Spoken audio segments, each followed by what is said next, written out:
प्रभु ईसा के जीवन पर एक लघु नाटिका।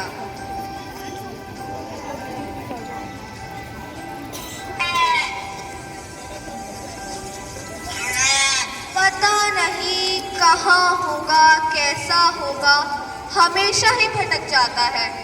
जरूर किसी पेड़ या चट्टान पर चढ़ गया होगा। ओ देखो, झाड़ी में फंसा हुआ है। ओहो, आजा आजा, कितनी बार मैंने तुम्हें समझाया है, मेरे साथ रहा करो। हमेशा तुम्हारी वजह से मुझे आना पड़ता है।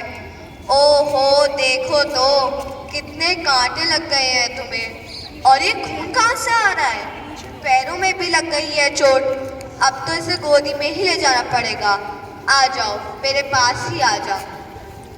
कैसे चरवाहे हो भैया, अपने 99 भेड़ों को छोड़ इस एक अटके हुए भेड़ के पीछे चले आए हो।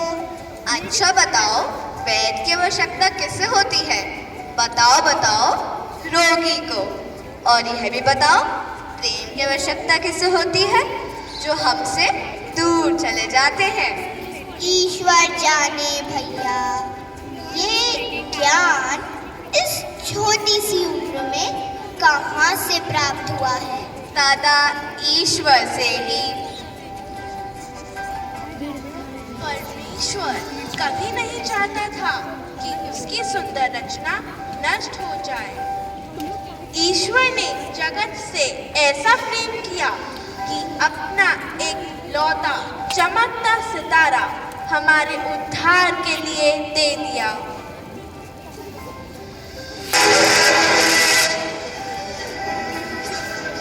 जूली मैम,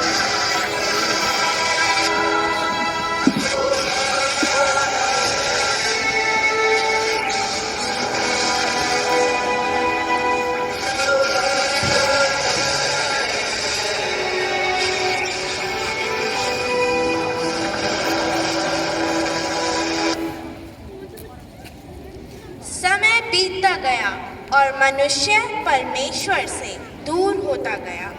मनुष्य इस संसार में पूरी तरह खोता गया, पर परमेश्वर अब भी मनुष्य से उतना ही प्यार करता था। वो नहीं चाहता था कि कभी मनुष्य का नाश हो। इसलिए परमेश्वर हजारों साल पहले भविष्यकर्ताओं से कही गई अपनी योजना को पूरी करता है।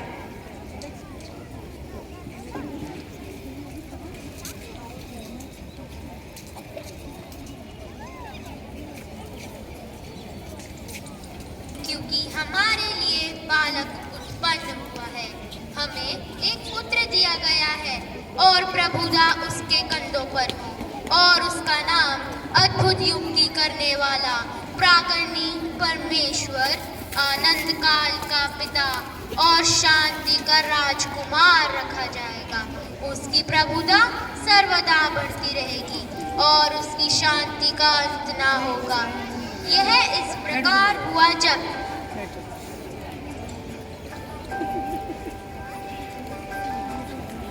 6वें महीने में परमेश्वर की ओर से इस्राएल के फरिश्ते को गलील के नासरत नगर में एक कुमारी के पास भेजा गया, जिसकी मंगनी जोसेफ नामक दाऊद के घराने में एक पुरुष से हुई थी।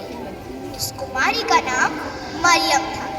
स्वर्गदूत ने उसके पास आकर कहा, आनंद और जय तेरी हो, जिस पर ईश्वर का अनुग्रह हुआ है, प्रभु तेरे साथ है।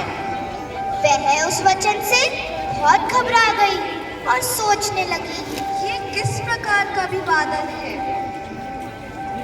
हे मरियम, भयभीत ना हो, क्योंकि परमेश्वर का अनुग्रह तुझ पर हुआ है।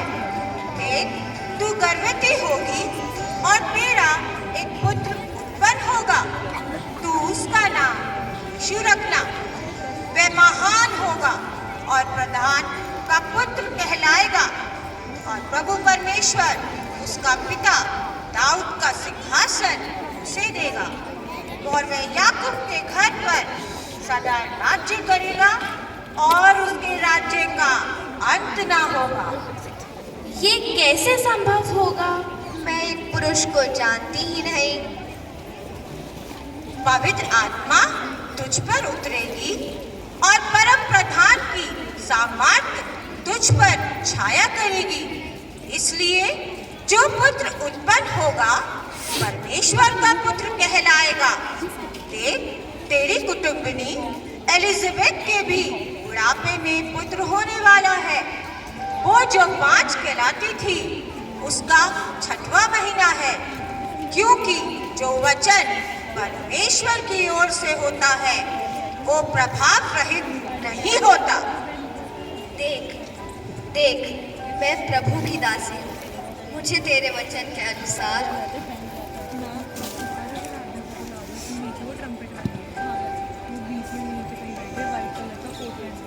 यूसुफ जिसकी मंगनी मरियम के साथ हो चुकी थी बहुत धर्मी था। मरियम को बदनाम करना नहीं चाहता था। उसने उसे चुपके से त्यागना चाहा। वह इन बातों के बारे में सोच ही रहा था जो चुनौती के रूप में उसके सामने थी। वह समाज और परिवार की मर्यादा में बंधा था।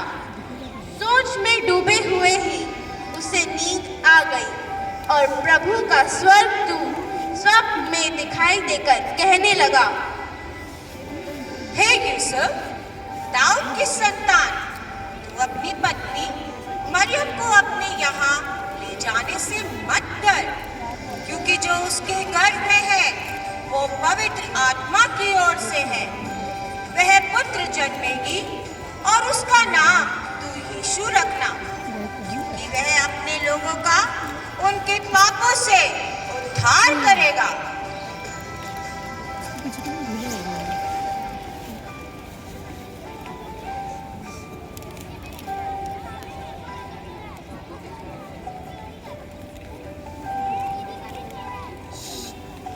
उन दिनों रोमन सम्राट अगस्तस से केसर राजा ने समस्त साम्राज्य की जनगणना की राज्यज्ञा निकाली। सुनो सुनो सुनो, अगस्तस राजा की ओर से यह आज्ञा निकली है कि सभी लोग अपने अपने नगर को जाएं और अपने नाम लिखवाएं। और आज्ञा के अनुसार सभी नगरवासी अपने अपने परिवार के साथ अपने नगर को नाम लिखवाने जाने लगे।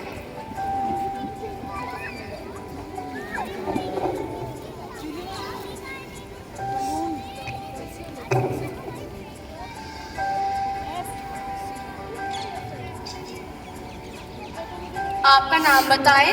मैं इसाक और ये रूथ।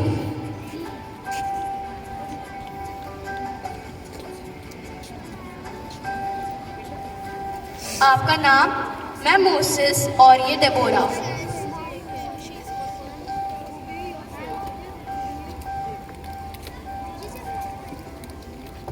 जोसेफ भी इसलिए कि वो दाऊद के घराने और वंश का था। गलील के नासरत नगर से यहूदिया में बेथलेहम को गया। ये अपनी मंगेतर मरियम के साथ जो गर्भवती थी नाम लिखवाने पहुंचा। आपका नाम बताएं। मैं यूसुफ और यह मेरी पत्नी मरियम।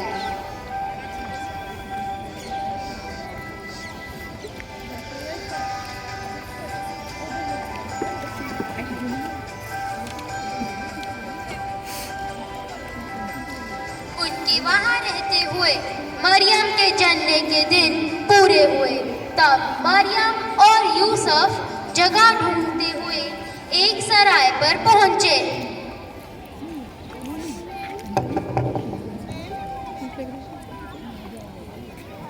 सराय के मालिक ने उनसे पूछा, तुम कौन हो और क्या चाहते हो? मैं यूसुफ और यह मेरी पत्नी मरियम है जो गर्भवती है। क्या आज रात बिताने के लिए कोई जगह मिल सकती है? नहीं नहीं, यहाँ रहने के लिए कोई जगह नहीं है। अरे रुको, यहाँ पास ही गौशाले में जगह खाली है। अगर